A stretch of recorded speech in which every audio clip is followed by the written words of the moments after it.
se uailoa no finanga lo leli o ai se uapule fatasi maoe na e foa i mai na e faia mea uma o oio lei unga ia vini ia oe e whaababau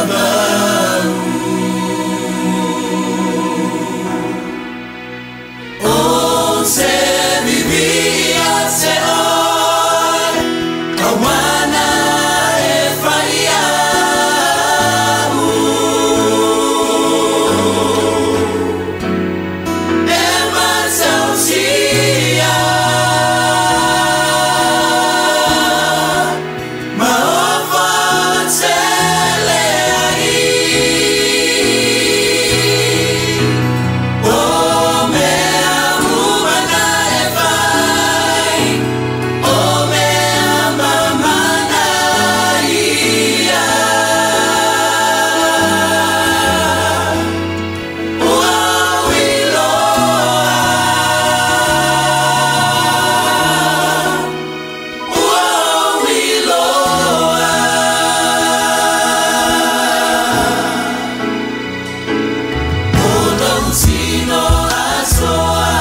tama e whaafetai ala ua fio, whaafetai alo alofa mloanga le lei, ia vi ia oe tama i le nei tu la, i lo alofa mloanga le lei, o oe o le atua, na e feta lai o na iai le whaalolongo le fofoanga ia te oe, o oe o le anganga o i la tau e tapua ia tu ia te oe, ia tapua ia tu ia te oe le anganga, ma le wha maoni tama, e ofo ngia oe le atua e pa ia, o le atua mai ana nafi o le so o atae au e tu mau e le suia e wha vau, tama ua mātou mai sa auni e whaalongolongo i lau upu, tatala le whaalongo a lau whanau, tatala o lātou talinga, tatala o lātou mata, i o lātou whaalongo i whaalongo le poto e whaalongo mawhai, mātou uma a o mai lau fio, tatalo i lo wanganga pa ia, se e whaongaina lo nei tangata whatau wā e te whetalai ai, a o mātou whaalongolongo ta mai lau upu, a o mai oia, o i mai ma whaatonu mai lau fio, i le upu o le poto, i o mātou saufanga atu, i le malo o lau fio, ono le suafa o Yesu Keriso, wa ole ma wala aua tuai nei, amene ma amene, hallelujah, amen, hallelujah, ni ia le atua i le nei tae au, le nei fo i tu la fia lava se tafa, o lo e mafuta ma iei whaatalo whaatu le suafa manu malo Yesu Keriso, ia le nei fo i tu la o Kevin Uruiva le nei, pe a whai o leo wai a fia fo i le plokalame nei, e te whai sauninga ma iei ta tonu fo i, sa wha apeo o na launga ina fo i le fiong pa ia le atua, so se whata whai taulanga yana au auna, vi ia le atua, amen, tele nisio tapua ingo leo a tatala, amen, i nei fo i New Zealand o Samoa, whatasi fo i manisio tafo le lalulangi Australia, America, I think Australia, la ele tala ina nisio tapua inga, whai o leo e a whea lunga tātou plokalame, amen, welcome, hallelujah, tātou tatal noi fo i le fiong pa ia le atua, o talton, o yo lauto tele nisio lauto e fo e kalesia, la lau whai la tau taulanga, amen, hallelujah, lau tatalo a whai o nai sau taulanga o tapena ina, ia ai la ele ni tala ino tau lotu, si whai lau tau langa i le ino, whai le whale o le atua, mana ngā ruenga le atua, ia tātou to ia e atu, ia la ua, amen, o lai, so longa le leime, uma le tuan mātou ta mawha, manu i tau langa lau whanau, wha peon ta pena ina o mātou loto, peon e whetalai, e te alofa, i le fo wai ma le loto, fia, tama, wha manuia e lau fio ta maa o lātou fo wai, si e wha tau nuu lau upu, peon e whetalai, o oe te wha atoa ia te i lātou, me matiti vaita ma o fowai lato i lau ngā ruenga o fia lawa le me o fowai i lau whanau whaamanuia ia te i lato fo i whaapiono fowai mai le ngā ruenga nei whaamanuia o lo watua e wha atoa ia te i lato mea uma e matiti vai o mātou whaia mea uma e tusa malau a fionga whaamanuia lau fio ono suafa o Yesu Keriso wa ole mawala aua tuai nei amene ma amene amen hallelujah so o te loa Samoa, o lea na tātou tala noa i le vai aso, lea na te nei le aso sana, o tala noa i le Lordship, ia po le aveo Yesu, avea mali i mawhaaola, pei taire nei tae au, o lo o tau mawhai lava e toi fo i le mata upu lea, o nei pei lava o le whao, mo le au kamuta, ia kamuka fu le whape kasia se whao, se kai le whao maulo, amen. E le taimi fo le pie e faisinga uminga sasa le fao. Fato maua ke mina o faile mako fale Samoa. Nga kula inga nga e fau le fale ka fa longo ko le sanga mai lungo le apa. E le ima se singo fa longo ko kasiar ka mau le fao. Ka ke fa longo ku nga lai tum. O sila ke me pe fia fancy o ka manga fa longo ku nga tum. Kusala. La uka muka vo i ke mi vo i ka ku nga tum. E si ke mi tan. Tu pe fa pe na la mata u fa pe e pe le te mi vo le ka mo fai e sa mala ko nga maka upu nei. Ona ese le ta ua. Amen. Ona nei te iwa tātou maua luma. Ai tātou watu fa maritala Yesu le aso lea. Tō tele e fai mai lea li ie. Na mātou whaia vāvenga i lo ingoa, na mātou tā lai ma mātou whaia mea oma. Ai wha mai Yesu, o ese o te lei lo au tau, o e whaia mi o leanga. Amen. Ma ai la tātou maua luma. Amen. Le la tātou tō, mena le no toi wha mawhaina i le nei tae au. Le tātou toi o tasia i lea fo, i le vāenga lea. Wha o popo i la masisi mea fau i le nei tae au. E wha apeona toi wha manatu, ma toi ko sa mala atu le vaenga lea ina ia e loa me e mauti noa o ngai sa o fa o tanga na te ai Amen. E le nga o se loku ka ko maka upu. Le hei o le wha o le tanga i Yesu Keriso. Le fu i sa o le malo le tātou te oi. Amen. Hallelujah. To atu tātou tu spa i lunga le nei tae au. O te mana o ia te oe te. Amen. Hallelujah. Ole. Fai le tala Paulo le lua ko ni tolo ta upus fuma tot. Fai mai. Ia. Hallelujah. Na ui lunga tātou tu si le la fai tau. Fai mai le tala Paulo. Fai mai. I nā tofo ia outou ia te outou. Po ua outou i le wha atua. I nā sue i fo ia te outou. Pe tau te lei loa ea o outou loto, ua i totonu ia te outou o Yesu Keriso, pe a whai ua le pepelo outou. Amen. Hallelujah. Fai mai le tala Paulo, i o tātou sue. O le ngā luenga lea oe maha utaimi uma, ia e sue, po o la lava e te tū mau le whātua, po lau se oe. Amen. Pena a mata, o lai whaaleanganga, ai uma ifu wa whaale tino ta la Paulo, whamai no tau a mata i le whaaleanganga, a ngau ahi o le whaale tino. Amen. O le mea la nafu maritala i o tātou toi sue, po o lea lava e sa o le wha o la tanga le tātou te, po o sa o le vaale ei, po le vae alu sa vai le vaale ke anu ei, po le vae alu le langi. Amen. Oi, ke ua e ngofa se le pasinga ke anu ei lunga. Ai le lei, manu o lei ai le taimi. Amen. God is so good, eh? E se le lei o le atua, le tau mai a tātou manu le ele taimi. Nei te iua mau a luma ka kua kurunga fo mai le atua o ngā o le ala aka ua kuru mea ua kupu.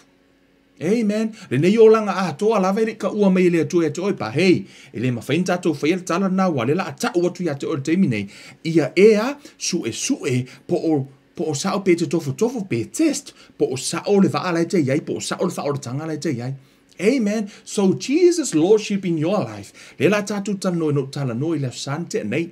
Amen. Ma vai ese la i o tātou Bible study during the week. Le o tātou tala noi le tatalo. A o le taimire nei.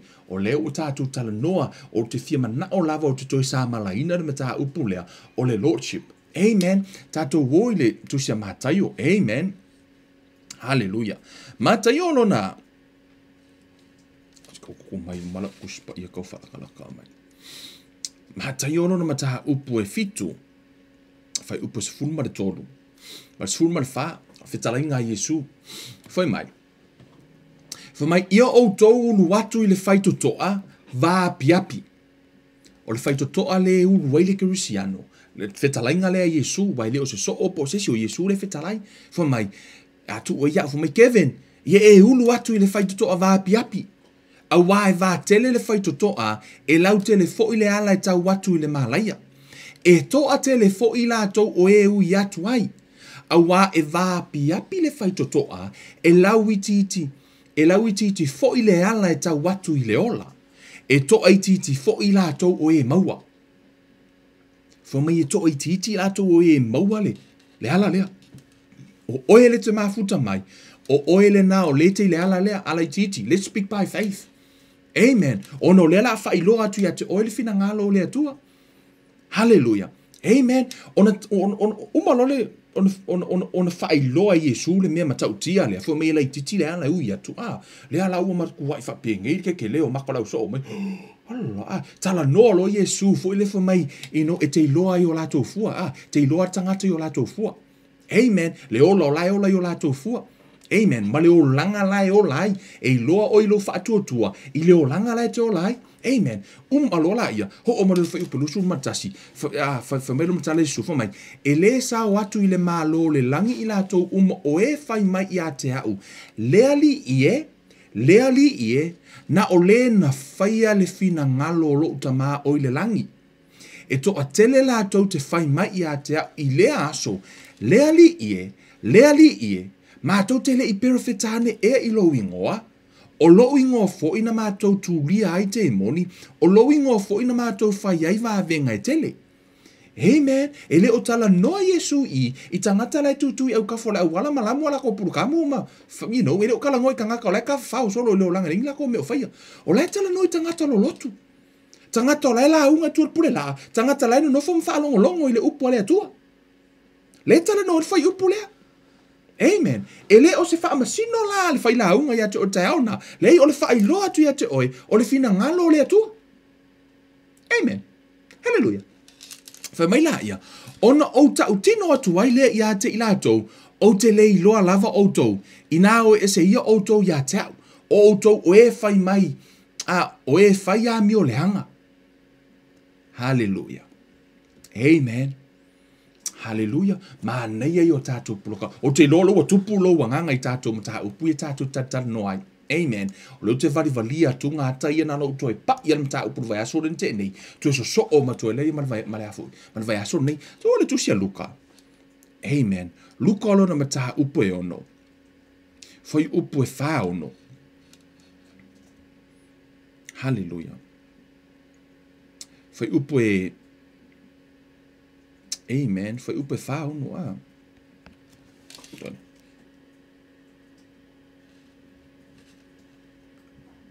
Foi upu e fa ono no. Tongo hai lai so fa bai foi mai. Sea ele mea e tā ua ia ue o tou leali ie, ai tau te le whaia mea o te whaia tu ai. O Yesu foi mai. Sea ele mea ko ke whai mai e kia u leali ie, ai ko ke le whaia mea o ke whaia kuai. Amen. O mana tua whawhetalai ngai Yesu le na mua whai, le na whetalai Yesu foi mai, o le aso le foi mai tangata leali ie. O whai atua o se ia o tau te leilo o tau e whai a mi o leanga. A le fu o tau whamartala Yesu I se a ele mea e tā uai ha ue o tau leali ie ai tau te le whai a mea no o whai atuai. Amen. O tātou o le tā ua o tele o tātou leali ie. Man, is that a good question? Ma na ia o le fesili lea. Ai se a le mea to tā ua u leali ie ai tau te le whai a mea to whai atuai. Ma na ia le fesili a Yesu. Amen. Ma na ia le fesili a Yesu. Whai mero le whai upu e whawhitu wha mai. O se sau ia te au ma whaalongo I au upu. Whaalongo I whetalainga Yesu wha mai. O se sau ia te au ma whaalongo I au upu ma whaia e ia o te whaailoa atu ia te o tou le ua tusa I ai o ia. O le whaata oto le mele ua leo tango Yesu whai I. Wha mai, o se sau ia te au ma whaalongo ia upu ma whaia o wha mafa. Ma whaia e ia o te whaailoa atu ia te o tou le tusa I ai o ia. E tusa ia maritangata ua whailo na whale, ua ia eli mawalalo, ua tuule. E tusa o ia maritangata ua whailo na whale, ua ia eli mawalalo, ua tuule whaavae I lunga o le papa. O na sau ai lea o le tafe, ua whawhati mai le vai tafe I lea whale, ua le manga o iai a I lava, a wā ua whaavae ina I lunga o le papa. E lua mea tā uai I le whaatusa I Yesu le tangata na te whaia le upu. E le ngata o le eli mawalalo pou. Ai o la fu e whaatu lunga o le papa. Wha mai la I o wangi mai le matangi. O sa ua lau sa o le vaitafi. Ai le ima lue lue le whale le nga whau lunga o le papa. O la la e whaatusa le tangata na whaia le. Le whaia le upu. Amen. Whai mai lo la I o le whai upu whaiva. A o le whaalongo ai le whaia. Le tangata le fa mai a o le fa longo ai le faia e tu sa ia mar tangata ua failo na fale I lungo le ele ai so na fa avai ua fafati mai I ai le vai tafi ona pa ulo lea ona matua nuti palaina le o le fale ele ngata a ele faia fa mai e ku lungo le ngionge ko ele fo se fa avai o e va ai fai tau tu il tuspa ia e kasi ale makangi ngangi le fale lai lunga ma le makangi ngangi lano ele fa pe ese makangi ngangi lunga ese makangi ngangi lano no it's just one storm pa walo na ese senga e mautu le si fale ai le mautu le si fale e te lor fa fita au na tupu ia te oi ala e te le lalolangi o fa fita au di fo na te tupu ia te oi tonu fa o tanga pa walo na ese senga ona wa ese mela u fa vai ai a faisa o fa fita uli man tu langa fu le ta eta mo fa ta ofi fa e le o fa pero fa pa un kom fa ta ofi ngoi a fai ele ta dia ina fa pa u Yesu o la ngoi e sa u lava i fa pa u tonu o le afo o fa o tanga o me fu na to to fo ina o ngoi ya pa u na ese senga o le wo ia fa ya wo mautu la wo sui le fa vai tanga tala le o le wo fa ya le upu le tu wo fa fo lo na ma fa fa Amen. Pa wana olona esenga. Ai tutusa lelei al tangata lea sai o pa olona esenga o le ua fai. Wa vai tunga o le esenga o le tangata e faulona fale ono lea o le faavai. Amen. Fa mai lo tusi Jakopo e fa pe o le tino uoti pe a te ale nganga e fa pe fo ile fa tu ua mate pe ale ni nga ruenga. Amen. O tatu ilo uma ele fa ola ina i tātou ni ngā luenga. Amen. No. E fa ola ina i tātou i le fa atua ia Yesu Keriso. Ai e lolo fa atua ia ngā luenga. E loa, o ora ke fa kua ia Yesu, i le ngā luenga le te whaia. Amen. Pero tala fo mai, a fo mai o lo fa atua e ma whai ono o whaia. I no ngā ruenga fo mai le whai ma toi whātua fo mai lana ngā ruenga e ma whai no ona kiua ina le mai e loa la le sa o tala fo mai i lana ngā ruenga la whai le operatinga uma mai le mai sa le mai la o seki ma le mai wa uma le whai le ta o tonga. Amen. E le ngata o laina te iloa la fo ina te whātua e ma whai no na whaia e loa la ngā ruenga. Amen. Ai le whaapea lai e whaungon mea o lai whai mai makua o a fo mai o lo fa kukuanga o lo karkongunga o a o fo mai na lo la ia ka muta e te lei lor o se fo mai lan ka muka o kuanga e le mfer fo mai fa se fale. Amen. E le tutusa la le mea la na te fai le lon tanto nunga ma le mea le nei ma la nga luenga la fai o la fa fale a o yo le o fo mai o la me tupu ma kwa e se nga luenga la fai e se le mea la fa tutu ye po le mea la na te lo. Amen. A e fesili i tangata Kerusiano i le taimile nei pe ua ave i la tau fa te inga ai fesidi au Samoa ia le la fesidi tu nei ya tato umalama au fesidi atu nei o toni Kerusiano po o toni fa nau ale atua o le tau tani o le se lau pasene o tani fo mai i yes o nisi o le afa apea mai na fa na nau tonu o fa o tanga o nisi na fa apea mai mo leva na lo lotu. Amen. O nisi foi la fa pe mai wo levan tau non tau tino Yesu e ve mani fa ola o le tele le na o le tali o le amo mai a oficina tu nei o tau ni Cristiano ko kali yes a oficina tu lo o tau ni so o Yesu o le mo sa lo ma fo fa no ma ko fu lo so o Yesu ko fa popo ye mali le ai. Amen. Tu so le lo fu tu na yo o le ale se ngora so o mane Cristiano e ei se tasi o onga no fa longo ai fa perfengo le o onga foi mai a Italia Yesu ona avele o ma Cristiano a ola na e tupu fa le nganga ona avele o ma so e se ia lo te fai atu ma tu se al na le to inga filosofia le na foi mai a Italia Yesu foi le ona avele le o ma Cristiano mo ai muli ane avele o ma so. It's wrong. Amen. Le la tatu o te whaasi no tu whai upu tu spaia ma o whai atu ai e se o le teimi lava na Italia i oe te talia Yesu ave mari whaola o le aso le nana ta uai o le so o Yesu. Amen. Hallelujah. Amen.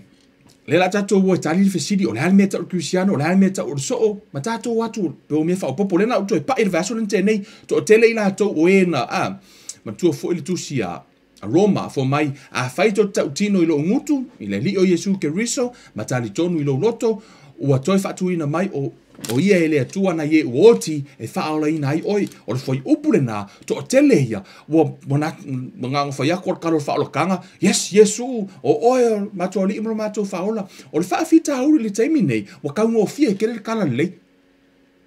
Amen. Ono la ile upu fo le fa pea o le fa o le tanga e maua fua. Tu sa la ua maua fua, au makua ka ngo fia.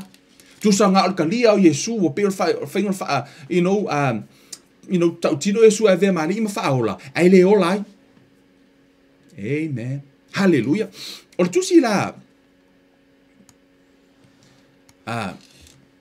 ta sia tato tu sile merveaso ntene tato atu la i karingi so ka kofsili ma nei ai tato te mo se mea nga fa o popo tato mta op i tono le mata yo no fa upo no sutas o le tal no Yesu i se fa ta oto ia pe a faie fa upo no van fo mai pen ia fa oto o le tasi tangata e to o luona tali i ua luatu ia i le uru matua ua fa pe atu sole ina luia oe i le aso, se i e ngalue i la uto vine, o le tala lea ta mala e whailo na atali unu matua.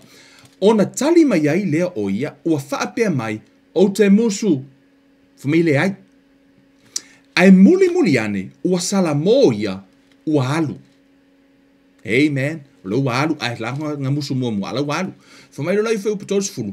Ona alu atu ai lea o ia i le tasi, ua whaapea fo ilana upu ia te ia. Ona tali mai ai lea o ia, ua whaapea mai lea li ie, o te alu.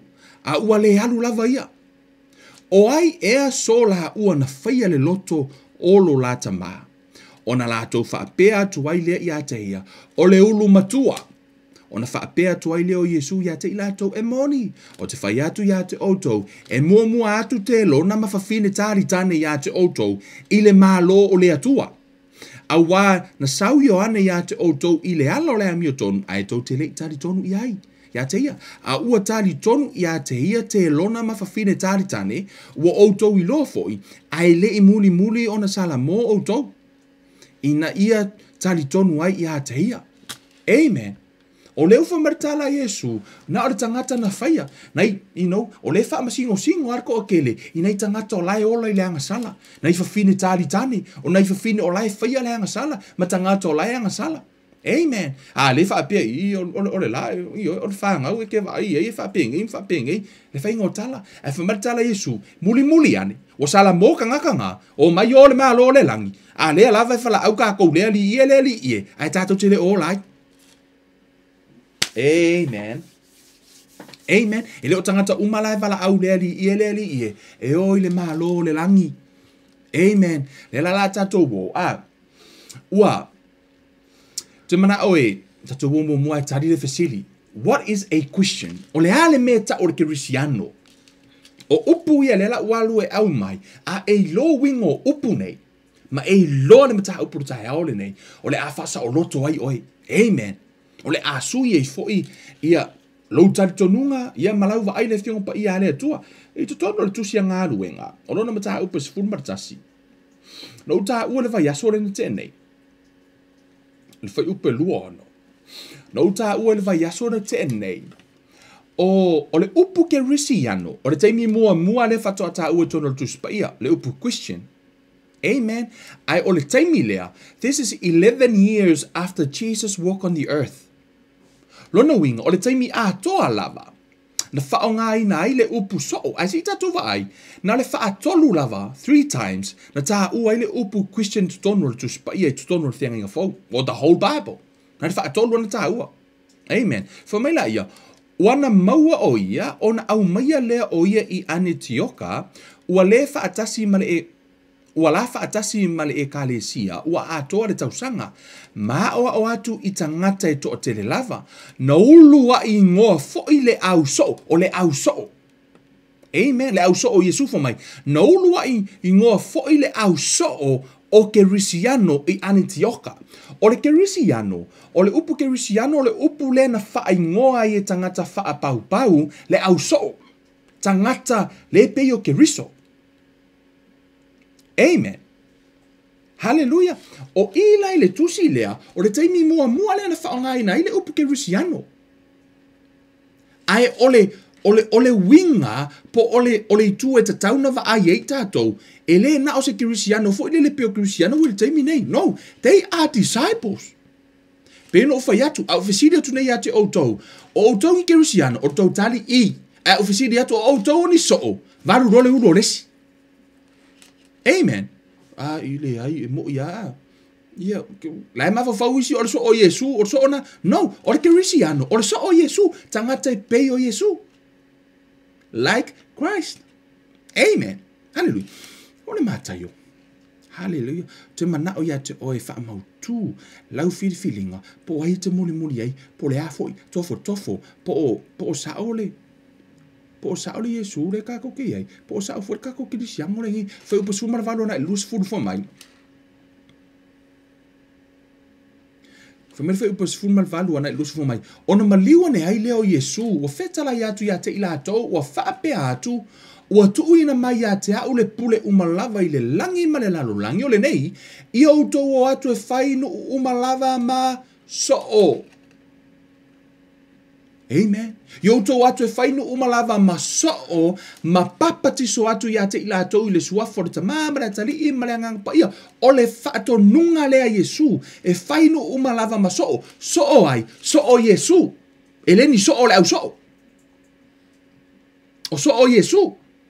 Lefa metali su. Yo to atu e whainu umalava masoo, fumene le bulus fu mai. Yo to o atu ia te ila tau, ia tausi i mea mea wo ofa ya tua ya te outou o mea lava na o Yesu lana au so o mea na fuma Yesu e o tangata ia le la atoia le o mai fai no lava maso o le Cristiano la ele na o se Cristiano no na fato a fa ingota to le au fa pau o Cristiano ina was futa sita usanga taru na ona se Yesu o tangata ina wala unga Yesu fo mai ia fo Petero lima afe tangata ia na fa olaina ele lima afe ni Cristiano no 5,000 disciple ina o to fa olaina let's talk afe they are not Christians, they are disciples. Amen. No ta wala salente nei o le taimi nei o tele Cristiano ai le ese au so o tele tangata no fa Cristiano mero Yesu ai se atu ta o ya o fo mai le ali ie ai to tele faia le mea no faia to e fai. Amen. So o le Cristiano la le o tatu va ai mai le o kom fai vali atu me e manino ai o le si fasiri what is a disciple o le ali meta o le so. Amen. Hallelujah. Tato o il tusi lea ale Luka lo na mataha upu e ono foi upu e fase fulu o le hale meta o le so. Amen. Foi upu e fase fulu foi mai ele sili le so o ilona o a ua ta itasi ma fa apei o lona o e ua ato atoa ona le lei ito fa longo le lei ai lea o le ale meta o so o fa meta la tu spaia me le fetala inga le Yesu fo mai ele sili le so o ilona o ele me so ka ko sili ai Yesu. Amen. Fo mai ele sili le so o ilona o a ua ta itasi ma fa apei o lona o pe ya o ia fo mai fa pertani a disciple is not above his teacher, but everyone who is perfectly trained will be like his teacher. Tu sa foi uma fongo pei olha. Wow. Amen. Kusa le like him. Ole me ana ole so. Ina ua etalia la Yesu e ve mari me faola. Elena o se Cristiano. Olha. Ole so o Yesu fa afefea la na ola le so. Amen. Ese le ta u ofesili nei. Ona et waleta to fotofo. Pe sa ole mere ka ko ke. Po ka ko ni so po ka ko Cristiano. Amen. Luka no ta u po valu. Foi u po tolu tasi. Foi mai. Ana il tolu foi mai. Ona fetala ia tuai leo Yesu ya yutaia ua tali tonu ya te o tangata tali tonu nei falongo. Fomai ona fetala ia tuai leo Yesu ya yutaia ua tali tonu ya te a fai to te tu mau pea i la umata upu o uso o moni o tau. Amen.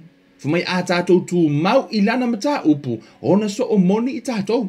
Fomai e lo fo i o tau le mea moni e tu usa o loto fo i o tau ele upu moni. Ona tali mai ai leo i la tau ya te ia o i mātou nei o le whanau a pra amo ele i whai lava i mātou mapolonga se tasi. Pewa bethea ona whai mai e tu usa o loto o tau. Amen. Ole avea oe maso o Yesu, wa sa o loto mai o ileanga sala, sa o loto mai o ilalo le ti Apollo, wa sa o loto mai o ile o leanga. Amen. Ole winga na fetala nga Yesu, ai fa merkara au vanga ye mako ke ni polonga jes.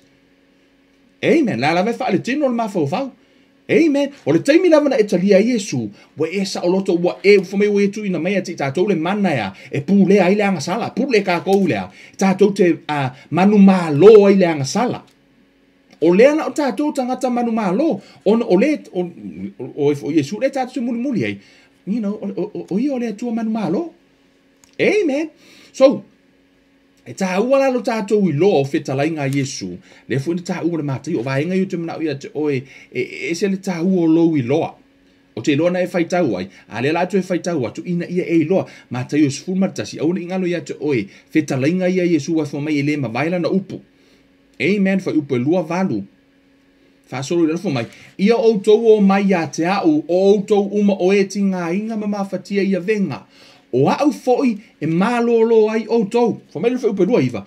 Ia o tou wa moina la ua mo, ma ia o tou wa wha o ao. Ia o tātou fomai I o tou a moina la ua mo, ma ia o tou wha o ao ia te au, a wa o ao o le anga maluma le loto maua lalo. O na maua le o tou, o le malo longa mo o tou wanganga. A wa e avengo fia la ua mo, o la u avenga foi, e mama ia.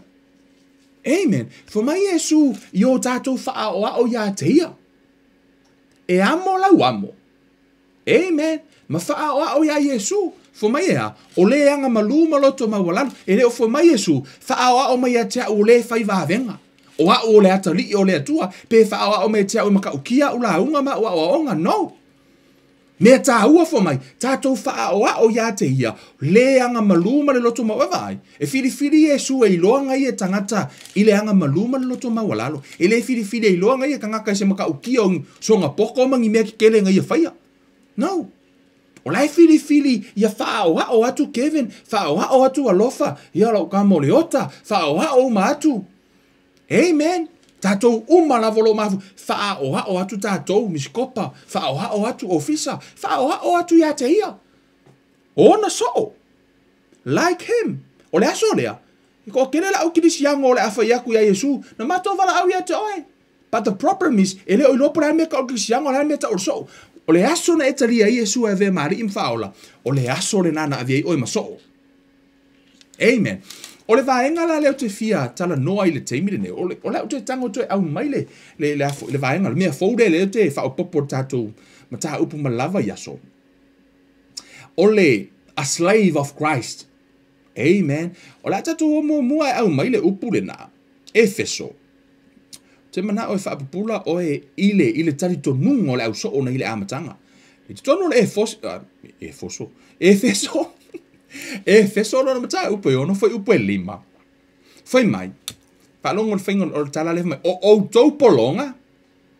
Ia o tou whaalongo I o tou wali I la le tino. Male matau marenga tete.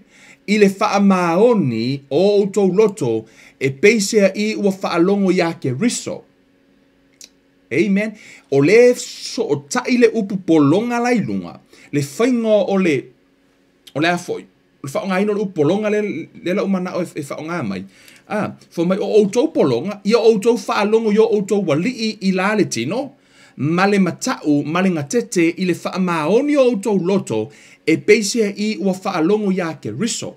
O le polonga le tanor foi upu leo, le tanor tangata fo le slave. I to tonu o aso I polonga I to tonu fo le la fa atu sama I ya ke riso, but I really want you to see ona o le upu le fa li liu mai ai le upu polonga. O le upu la vale tasi le fa li liu mai le upu auna. Same word. E spela ina fa apea D-O-U-L-O-S. D-O-U-L-O-S. Yo le ala fa leungo. Tolas. O le tolas. Ia po le ala. Po le ala volo fa uingoi. O le upu la vale tasi. Le fa li liu mai le upu polonga I. It's the same word. Le fa li liu mai le upu kirisian. Tato o le upu le tusia Tito. Tito. O lona mataha upu lua. Foi upu iwa. Foi mai. Apo I atu I polonga. La whaonga ile upu nā lean. Leana o ta ua tu ate o tau. Ia usi ta I lātou. I o lātou lava matai. Ia lātou tau mawhai ona whaafia iai I mea oma lava. Awana I whaatau. Awana I whaatau upu I lātou. Amen. E le ngutu oso le polonga. Amen. O le whaasino mai I le wingo le polonga I lona matai. Amen. Hallelujah. Tato wola ia whaata oto Yesu o te mana oe o te tango e vatu uma ia maune o te fia ta ua tia o le upu lai whaonga e te tono le mata yo pia no whai atu le upu lai vai tasi lai whaonga o le mātai o lona mata upu e lua lima. Foi upu se fulma le wha. Lea, foi mai, e wha pei o le tangata fo ina alu malanga o le whata oto lea Iesu fo mai. Ua vala au i ana au auna, o le upu au auna le I, o le upu le wha liu me fo le upu polonga. Same word. Si tato ola e tu o le upu polonga fo mai. E wha pei o le tangata fo ina alu malanga, ua vala au i ana polonga. O na tu ina atu ai lea e ia o ana mea i ate ila tau. O le upu lava e tasi lai whaliu mai le upu slave, o le upu fo i le whaliu mai I le upu polonga. Amen. Tato o le si tusi lai, o le tele o tusi lai whaliu mai ea. Mata upo Ioane. Ioane lona mata upo sifuma le tolu. Foi upo sifuma le ono. Amen. Foi mai, e moni o te whai atu ia te autou, e le sili le au auna I lona li, o le upu au auna le I, le foi whaliu mai le upu le whaliu mai le polonga. Amen. La tu le upu polonga. E moni o te whai atu ia te autou, e le sili le polonga I lona li, e le sili fo I le ua auina I le e ana le whiau. Amen. O le upu lava le whaonga I, o le whaonga le upu polonga. Amen. A tatu toi fo I lai tua le tusi le e so le na tatu amata mai ei. Amen. E toi whaau au ma tatu whai tau. E solo na mata upu e ono, whai upu e lima, wha solo mai lalo, whai mai. O outou polonga, ia outou whaalongo, ia outou ali I la le tino, ma le matau ma le ngatete, I le whaamaoni outou loto pesia I wa whaalongo ia ke riso. Auana I whatanga polonga. Ne la whaonga le polonga. Auana I whatanga polonga, pei o e whaafie I tangata. A ia whaapei o polonga a ke riso. It's the same word. O le upula au na le tonu tuspa ia. E le nga, lau whai ira kala fo lele, o le keimiri ngai, wa kele au nga, ai le ifo ngi polonga. Wa kele au nga Yesu, ai le ngi polonga Yesu. Amen. It's the same word. Te atatu tango fila tu wele upu polonga ina o tatou o polonga ke riso ona wo umana whaatau tatou e Yesu ilona toto. Amen. So we are slave to righteousness. O tatou o au auna e whai ngola le au auna wa o lo polonga ya Yesu o lete au auna ya Yesu. Amen. O tau lor polonga ele yeisana ya tatau. Ele yeisa ya tatau o se polonga. O le polonga fo I ele pole polonga pole alanga me ai. Pole a fo iso no nai. No. Ele toto ele polonga ele pole polonga pole alo no nai. Pole a fo isa no tupe maua. Amen. Ele pole ele polonga. O le polonga Yesu. O le na te whaia le loto ma le fina ngalo rona matai. Le ala u tatou wa ai nei I. Le ala u whaet o ese au ona po ese polonga wa ata u fo o le au onga. E kelo au onga pule ala ko ila ko me fai. Amen. Ai tatou whaonga ina la le upu polonga le tonu le whauinga mai le whaaliu mai ai o na tatou wa airo laia matua ese le meta o ke risiano ese le meta o so ese le meta o au auna ese le meta o polonga mo ke riso o le taimile nei to o tele ke risiano au auna ai le ein ke risiano polonga. Amen. O to o tele ke risiano au auna ai le ein ke risiano polonga ya Yesu. Polonga le tale, ono le mafau leo le au so. O Paulo Peter, le la tu e vali atu le fiong pa ia le atua. La atatou va ai le tala le leile na tali tonu tangata ia. Pe o I la tou ni au ona. Po o I la tou ni polonga. Amen. Po le ale upula se o la tou mafau. Fau tu se Korinito. Amen. Lua Korinito, olona mata upu e lima. Foi upu e se fulu male lima. Amen. Fomai foi upu fulu male lima. Fomai, na maliu foi o ia, ona o tangata uma, ina ia le usi tai pea o e ola ia te I lātou, a o ia o le na maliu matoe tu mai o le sui o I lātou. O le tari tonunga le o Paulo. Whaalonga o taitu dunga o Paulo, whamatala a Paulo, na maliu foi o ia ono tangata uma, ina ia le usi tai pea o e ola ia te I lātou, a o ia o le na maliu matoe tu mai o le sui o I lātou. Foi mai le tala ala iPhone, a Paulo, o Yesu na maliu, mo i tātou, ina ia awana i toi usiu sita i tātou ia tātou, ai usiu sita i lena maliu mo tātou. Right? Maritala Paulo, na maliu Yesu mo Kevin, ina ia awana i toi usiu sita i Kevin ia Kevin, ai ia usita i Kevin ia lena maliu mo Kevin. O le winga le nao, le tala lea Paulo, tato wono la ia le tusia Roma. Roma lona mataha upu e. Amen. It's really nice to look into the scripture. Eh? Roma lona mataha upu sfumar fa, foi upu e valu. Foi mai, awa a fai tātou te ola mo le ali. Pe a fai e oti mo le ali. Ole nei, pe ola pe oti i tātou, o tangata lava o le ali i tātou. A e ola, e te le pule ia te oe, pule le li ia te oe, a e oti, e pule foi le li ia te oe, ono tātou polonga. A Yesu. O le foi upulea, e tele na whaonga ina i maliu. Nganga maliu a lea wha mai, a wā a whai tātou te ola mo le li. Pe a whai e oti mo le li, ole nei. Pe ola pe oti tātou, o tangata lava o le li i tātou. I o le ala lea ngaro, ngā whai upuru ngaka o la woki. Say too low. E rei se wenga. O le apalai ngol foi upulea, e apalai manu le tātou te whiola. A e ola ono le li esea. Foi mai tala mo muko ni tula tātou whai tau, foi mai. Na maliu foi o ia ono tangata uma. Ina ia le usi ta i pea o e ola ia te i lātou. A ia usi ta i le na maliu mo tātou. O le polonga la usi ta i le sea. O laua ia tango to tongi le tau mo oe. O le mea la nai ala iona ea usi ta i a Yesu. O le na tutongia le tau mo oe. Amen. So le lau tātou loa, o le tari tonunga le o le au soo. Amen. Hallelujah. Ito tono le Luka. Luka lo na mataha upu e iwa.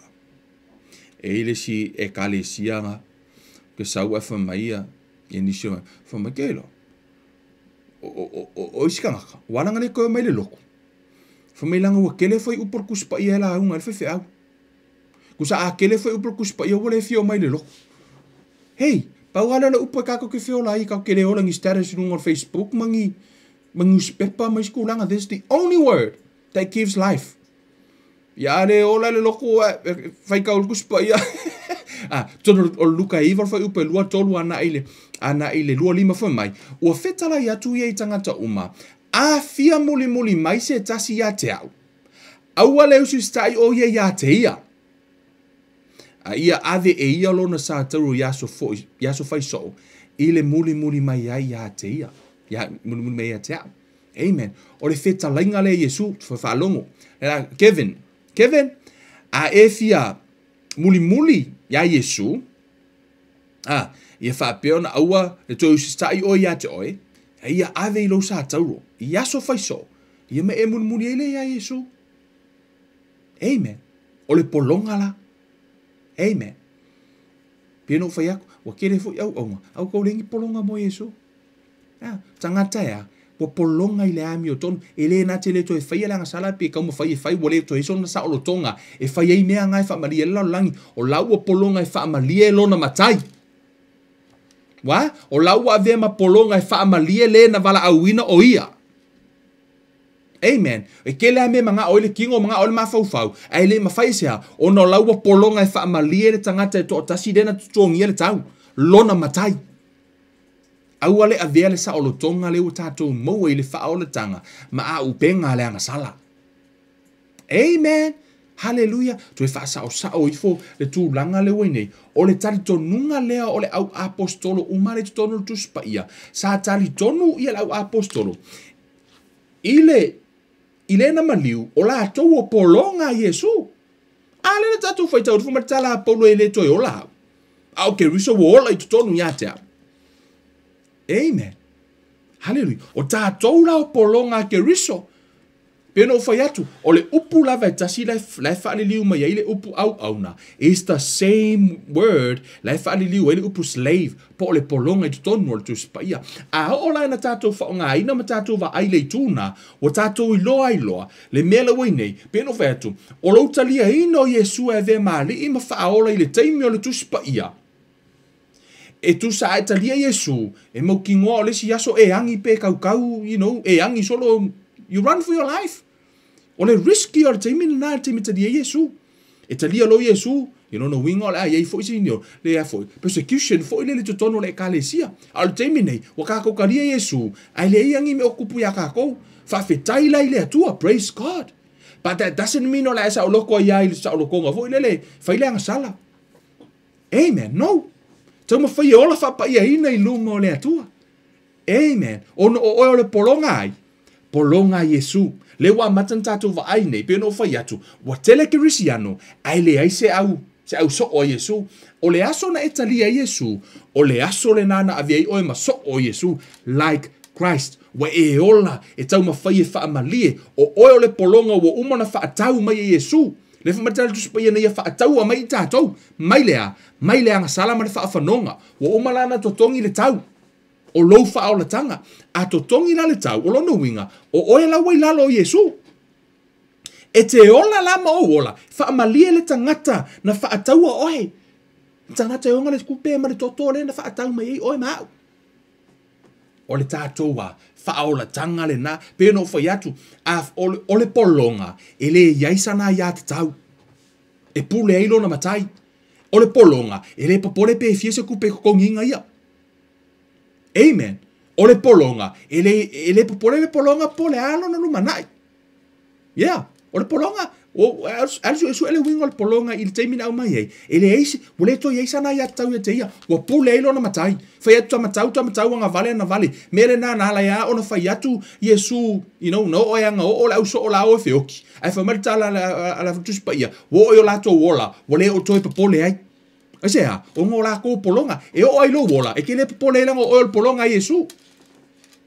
Wa tau ngo fie tele tala leil te mi nei. Mo ha kalia o Yesu we va lo la fa malu. Amen. O i mai le aso le. Ai la ku fa mai Yesu o loku ka o de fiafi. Fa longo e mako pai postari Kevin Life Ministry. Ti si e o lima mo tali ai oi. O le fesili o e fai o ma polonga Yesu la mi tonu. Amen. Hallelujah. I want it tatou maoluma. Fa fetai le tatou te fa longo ila na upu le nei taimi. Amen. Amen. Hallelujah. Fa fetai. Thank God for mercy. Thank God for grace. Le lave fa opopo aso mo le ava noa e o ina i tatou ila na upu. Amen. O tal tonu o na ua tala noa atu le atua ya te oe molo loto. O na ua wa pai atu le atua ya te oe. Ola mo le alii. Amen.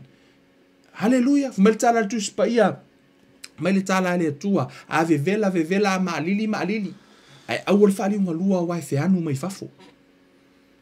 Amen. E ino ile atua. O ino me maua me ta ol vai ma fana. Fo mai ai vevela a ma lili. Ai au te ma fana. Pa wale me ke mo vai ma fanga o fa ua. O le me fa o feanu mai fafo pa pe alele. Amen. Ai ave vela fai se ki ai ngu foi, so fili nei. O la la filinga. All for Christ. Pe ku vai lua. Fu me la ye fe anu I fafo. Mai le asolea. Ma tala Yesu le asolea. To atele. Fu me le amatanga o tato mata upu. E va iti le le la ukele. Amen. Ko kongo ka mai vale na. Fu me to iti fo ila to e sao tuai. O oele te mafuta mai. O oe te alu le vanga, tātou tau mawhai e oi le vale nā. Amen.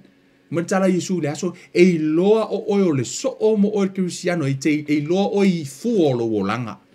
O e olo o oe o se so. Matala Yesu, ye e faa o me tea o lea, anga malu, maloto mawalalo. Loto mawalalo. Faa o tātou master. Let's please him. Tātou oe faa malia Yesu, o koe faa malia ngi. I kangaka mangi whaamalia ia le lalo langi mar ki Apollo. O al whangaur ki Apollo lai whaamalia ki Apollo. Au a tātou te talia Yesu, ai o whaamalia ki Apollo. No, o tātou tino, o le taulanga e ave ia Yesu, o le taulanga e pa ia maalia, pule a Yesu. Amen. Hallelujah. Praise God. Hallelujah. A whai e te fia talia Yesu e vea maalia I ma whaola le nei tūla. Let me tell you something. O lea whai te talo le whaola tanga. Te manao ia te oi. Te fili nei lo roto. Ona, o lo avea Yesu avea mahali ma whaola, o le avea oi ma polonga. Polonga le amio tonu, polonga ya Yesu. Amen. Pe no fa yatu, wa kele au au nga. Ai le ingi polonga Yesu. O si au au nga. Kau fia kama mamafa si au au nga. Oi, fa pea. Amen. Pe ale ila to wele mafainga ngalu e mai le atua. Amen. Tato fa maula lalo. No, ka ko polonga Yesu. Polonga le amiotonu. Humble ourselves. It's a ele atua fa maulunga. E fo elo na lo fatu noa. Ile loto maulalo. Ole polonga. E loto maulalo. Ele aisa na ya tatau. Amen. Ole polonga. Ta siar mema e nau el polonga olea. Fa malie le na vala awina ia. Lona matai. Amen. Te mana o I teimi nei. Register lo I totono lo roto mo lo mafau. O oio le polonga ma le au na Yesu. Polonga Yesu le ami o tonu. E te tautua e wha malie le na wha taua oi. I le aso lea. Amen. Whala au mai Yesu fo mai ea. Ulu fale mai a. Amen. O tātou o tangata sa o loto. I le fina ngalo le atua. Amen. Wha sa o loto mai tātou le angasala. Tātou te ola. Molo tātou ali e wha malia lo tātou matai. Amen. Ole au whaia le talo le whaoratanga. Te talia Yesu e vea maari ima whaola. A matai lo la ia. O oi. I le kaungo fia li le. I le kaungo fia li le. Le kala le. E mea ka ole o le tau e totongu. Amen. Ole ola wha pa ia ina. Ola mo le tātou ali. E wha malia le na wala awina I tātou. Amen. Fata te me upor talo nei pe fia talia Yesu. Le tua le mātou ta mā. O whaalongo I lau upu le nei tai au. Wa o I loa. O au le tangata anga sala. Wa o whaalongo I lau upu. Wa o talia. O au le polonga. Ina ua whaatawina au I le toto Yesu Keriso. O te ola e whaamalia I a teia. O le na vala awina lo unei tangata. Yesu. Ile nei tae au, o te tau tino ai lo ngutu, ma o talitonu I lo loto, o toi whaatuina mai oe na ye uoti, ma o whaapea atu, a vea ai oe, ma lii ma whaaola I lo nei ola. Yesu, whaamangalo o wanga sala uma, ma ia e fisoso ani mai, ile a matanga o la usavalinga mo oe, a vea au ma polonga, e whaamalia ia te oe, yaso uma lo wola, nei ma se ia ho I le whaavavau lava. Amene ma amene. Sa moa. Ole, a fiongo pa ia le atua, peo no uta ua. O oe mau, o tātou, o polonga le ami o tonu. Ia wha piono tātou wola e wha malie le na wala awina I tātou. Amen. Thank God. O le ma whaina e whai tau whai upune o tuspa ia, a le te ola. Nei te iwa tātou mau aluma. Peo le toa tele o Kerisiano. O la elo lotu. Yesu. Ai o atu I lunga le lang mesu. Toa tele e whai mai. Heo whai ato e se o tau o lo o whai ala anio leanga. But you know. O oio le fino le atua. E te ola ma le atali o le atua. O leo le a e ola. E wha malie Yesu. Amen. Wha manuia le atua ia te oe Samoa. Wha manuia ia te o tau umalava. Wha fetai. I le ava noa fo iwa e asiasi mai e matatu whai taulanga wha tasi. Wha manuia le atua ia te o tau umalava. Le tuol mātou ta maa wha manuia e lau whanau. Wha manuia le upu sa wha peona luluina. Ia vea I oe mahali I ma whaola I o mātou. Wola ma soifua. I ma whai o na mātou tu mau o oe. O lo mātou wali. O mātou o polonga, mātou te au na ia te oe lo mātou o tua wana oe, wai le eise tasi e ui atu I le tama, pe ale ui atu ia te oe tama, I suafo o Isu Keriso, o ole ma wala au atu wai nei. Amene ma, amene sa mor tātou sa uninga rena, wha manuia le tua ia te o tau umalava, tātou toi feilo ai. Ele tātou Bible study, e ma tātou a ontu spa ia fo I la solua, toi so ina fo I le tūlanga lo tātou taranoa I le tanu, ai mor temi nei, ia, wha manuia le tua ia te o tau, tātou toi feilo ai Kevin o Ruivara nei, wha soi fua ia.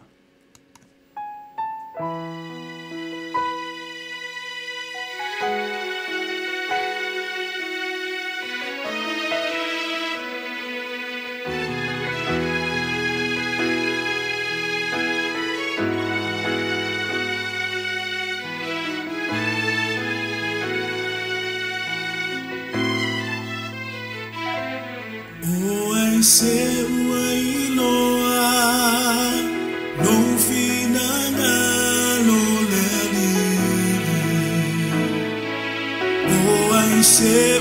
apule